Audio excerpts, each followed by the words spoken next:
बिस्मिल्लाहिर्रहमानिर्रहीम अस्सलाम वालेकुम। इजराइल की नज़र ना सिर्फ मिडल ईस्ट के कई सारे देशों पर है बल्कि मुसलमानों के सबसे ज़्यादा मुकद्दस जगहों यानी मक्के और मदीने पर भी है। आपको बताता चलूँ कि जो रिपोर्ट मैं बता रहा हूँ, आपको दिखा रहा हूँ, ये पूरे 1 साल पहले की है, लेकिन सोशल मीडिया पे ये अब इसलिए वायरल हो रही है क्योंकि इजराइल इन तमाम चीज़ों की तरफ अपने कदम को बहुत तेज़ी से बढ़ा रहा है। जो बातें इजराइल के इस राइटर ने एक इंटरव्यू के दौरान कही थी। इजरायली राइटर ने अपने इंटरव्यू में कहा था कि हम इजराइल को इतना ज़्यादा एक्सपेंड करेंगे कि इसके बॉर्डर्स के अंदर मक्का और मदीना ये दोनों ही शहर आ जाएंगे। आप ये बात अच्छी तरह से जानते होंगे कि मुसलमानों के लिए दुनिया में 3 ऐसी जगह हैं जो सबसे ज़्यादा मुकद्दस मानी जाती हैं। पहला किबला यानी मक्का मुकर्रमा, दूसरा मदीना मुनव्वरा और तीसरा जो अभी भी यहूदियों के कंट्रोल में है यानी कि अल अक्सा मस्जिद जो यरूशलेम में लोकेटेड है। मैं जानता हूं कि दुनिया भर के मुसलमान जिनका भरोसा हम यूट्यूबर्स के ऊपर हैं क्योंकि उनको पता है कि पूरी दुनिया की मीडिया एक तरफा रिपोर्टिंग्स कर रही है, सारे इस्लामोफोबिक हो चुके हैं और उनको हमसे ये उम्मीद रहती है कि हम उनको कोई अच्छी खबर सुनाएं। अब क्या अच्छी खबर सुनाएं? क्या अबाबीलों का झुंड दोबारा से इस दुनिया में आया है और उन्होंने मजलूमों पर हो रहे जुल्म को पूरी तरीके से ख़त्म कर दिया है, ऐसा कुछ बताएं। जबकि पूरी उम्मत मुस्लिमा ये बात जानती है कि अब अबाबीलों का झुंड नहीं आने वाला। जो कुछ करना है आपको ही करना है। सबसे पहले अपने आप को सुधारो, फिर अपने समाज को सुधारो। वही मालिक यानी इजराइल सीरिया और तुर्की की इस जोड़ी को ईरान से 1000 गुना ज़्यादा खतरनाक बता रहा है इजराइल के एग्जिस्टेंस के लिए। तो दूसरी तरफ नौकर यानी कि ट्रंप कह रहे हैं कि अर्दोआन एक स्मार्ट बॉय है, बहुत ज़हीन आदमी है, उसने जो काम किया है सीरिया के अंदर यानी इराक को जो पीछे धकेला है उससे हम बहुत ज़्यादा इंप्रेस हैं और अर्दोआन हमारा बेस्ट फ्रेंड है। मगर वहीं इजराइल तुर्की और सीरिया की इस जोड़ी को लेकर बहुत ज़्यादा सीरियस है और इजराइल की, मैंने कल की रिपोर्ट में बताया था कि कमिटीज़ हैं जो दावा कर रही हैं कि तुर्की के खिलाफ जंग की तैयारी कर लो। और इसी चीज़ को देखते हुए नेतन्याहू ने अपनी आर्मी की कैपेबिलिटीज़ को बढ़ाने के लिए फैसले भी लेना शुरू कर दिए हैं। वहीं इजराइल के इस डर को सच साबित करते हुए तुर्की और उसकी बैक्ड प्रॉक्सीज अमेरिका और इजराइल बैक्ड कुर्दों पर खतरनाक लेवल के हमले कर रहे हैं।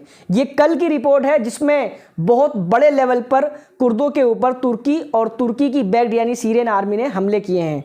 फ्री सीरियन आर्मी एक ग्रुप है जिसने कुर्दों के ऊपर बड़े खतरनाक तरीके के हमले किए हैं। इसके अलावा एसटीएस के लड़ाकों ने भी कुर्दों के ऊपर हमले किए हैं। इन दोनों के अलावा तुर्की ने अपने advanced fighter jet, advance missiles और ड्रोन्स तीनों ही से कुर्दों के अलग अलग एरिए पर बड़े भयंकर तरीके के हमले किए हैं।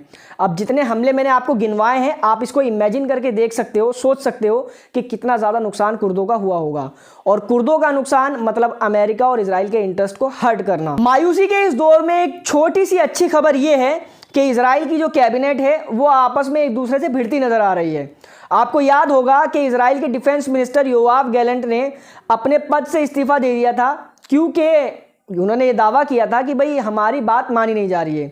वो चाह रहे थे कि गाज़ा से जंग खत्म हो क्योंकि गाज़ा में हमारा एक तो नुकसान बहुत ज़्यादा हो रहा है, ऊपर से खर्चा हो रहा है और तीसरी बात इज्जत नहीं बच रही है क्योंकि हम अपने कैदियों को वापस नहीं ला पा रहे हैं और हमारे हमलों में हमारे ही कैदी मारे जा रहे हैं।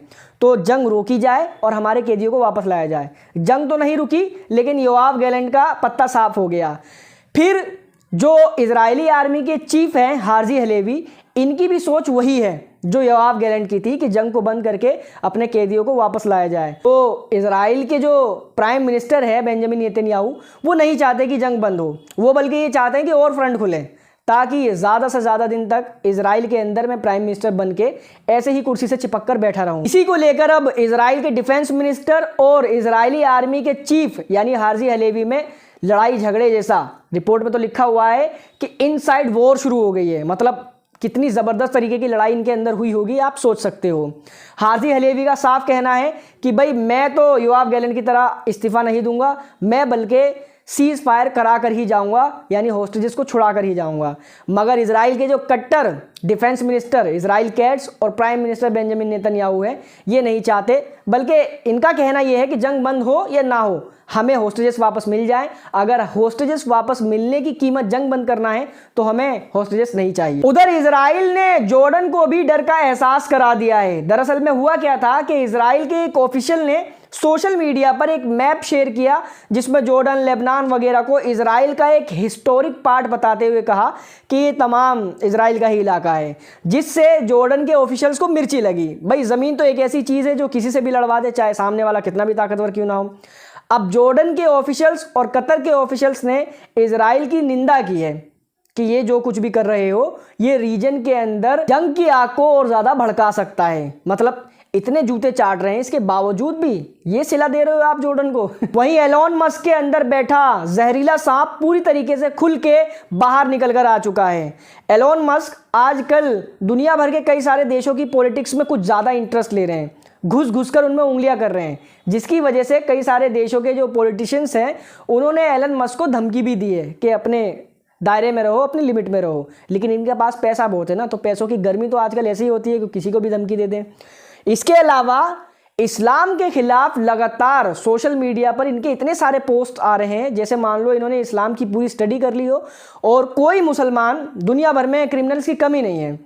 लेकिन हाँ, एक बात यह भी है कि मुसलमान क्रिमिनल्स बहुत ज़्यादा कम हैं, लेकिन उन्हीं चुनिंदा मुसलमानों को पकड़ पकड़ कर जिन्होंने क्राइम किए हैं हाईलाइट कर करके दिखाया जा रहा है कि देखो मुसलमान ऐसे, मुसलमान वैसे। अपने गिरवानों में नहीं झांकेंगे। इस वीडियो में फिलहाल इतना ही था। इस वीडियो को शेयर करें, चैनल पर नए हैं तो चैनल को सब्सक्राइब जरूर कर लें। And thank you so much for joining.